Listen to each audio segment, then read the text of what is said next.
The E3 conference was Microsoft's opportunity to shut all the mouths about the rumors that you won't be able to trade in games and all that stuff. But however, that did not go down, and PS4 took advantage of this and took a crucial blow to Microsoft. Let's see this.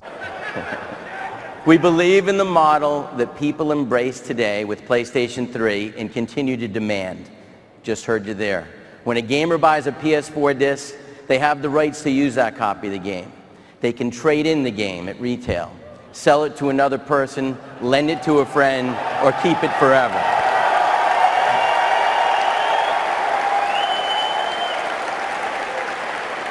As you can see from this, gamers were highly anticipating being able to trade in games, being able to trade it in wherever you want, being able to let friends borrow them. That good old feel that you can't, it's irreplaceable. You can't, I mean, that's something you've been doing since the beginning of games, letting friends, playing with other friends, letting them borrow it. But anyway, it's not. This Xbox, they're kind of confusing me, but I'm going to give you all the latest news on more details about trading, downloads, all this stuff that they have to say. Well, anyway, the first thing I would like to talk about is Xbox One games will be able to be downloaded digitally as well as being sold as your retailers such as GameStop, etc., etc. So anyway, I wanted to get that out the way. Now, publishers themselves will determine what games will and will not be able to be traded. So it's not Microsoft that determines which games you can trade and which games you won't be traded. It's not that all of them will be untradeable. The publishers themselves will determine that. If someone gives you a game, you can't trade it in. So once pretty much the person who originally buys the game has the rights. So if someone gives you the game over Microsoft, you won't be able to trade it in after that. But anyway, let's get a little bit deeper into giving games.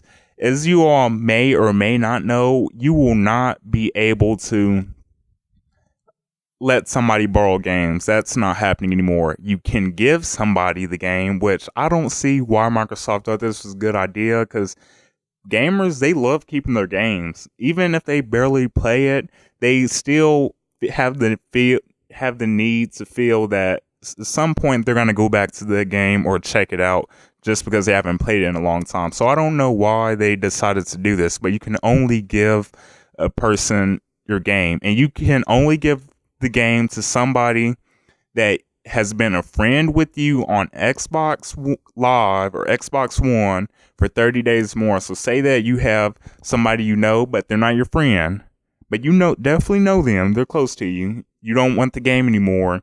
You want to give them the game. Guess what? You have to wait 30 days before you give them the game. And this Microsoft wonders why a lot of people switch over to PS4.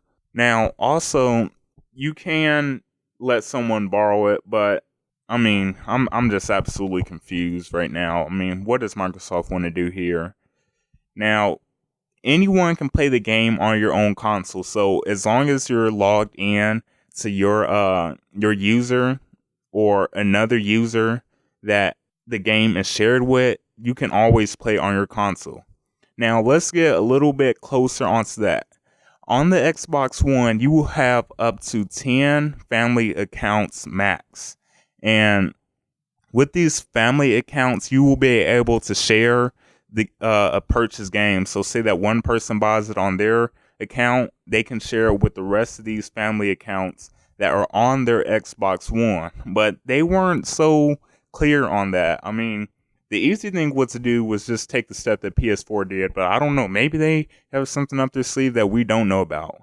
However, you have to make sure that if it's on a primary system, which is the Xbox One you have at home, you only have to log in every 24 hours to make sure that you're playing games that you've actually paid for. I guess so they make sure that you don't end up playing somebody else's games. Say that you come over to somebody's house, you want to play their game on your account, so maybe you can save data you can get somewhere in the story mode rather than having to play on their save data.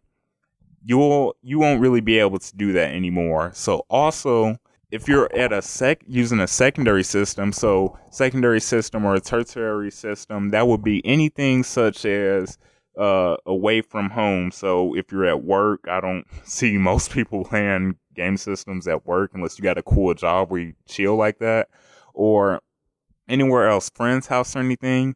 You have to be logged in to the internet at least every hour. So if you don't want to play the game while you're online, you have to log in every hour because the Xbox monitors whether you're playing the correct game or not. Now, finally, let's talk about the Kinect. A lot of people didn't like the Kinect because they felt that your privacy was just absolutely invaded with the Xbox One and the new Kinect. Well, I have something to tell you all. The camera will not always be on. You can turn off the camera for games that don't need the Kinect, but if the game needs Kinect, I guess it has to be on. But the audio sensor will always be on. So even when your Xbox is off, the Kinect, the audio sensor, whatever, that hears voice commands, that will always be on. So that doesn't make sense to me if you put two and two together. And also, you can choose what information the Kinect sends to cloud. So if you don't want it to record your heartbeat, tell other people your heart rates and stuff like that, you can disable that stuff. Now, anyway, I'm kind of disappointed. I'm clearly going to PS4. But for you all who still have hope, I wish the best for you all, and peace out. This is your boy T-Thizzle88.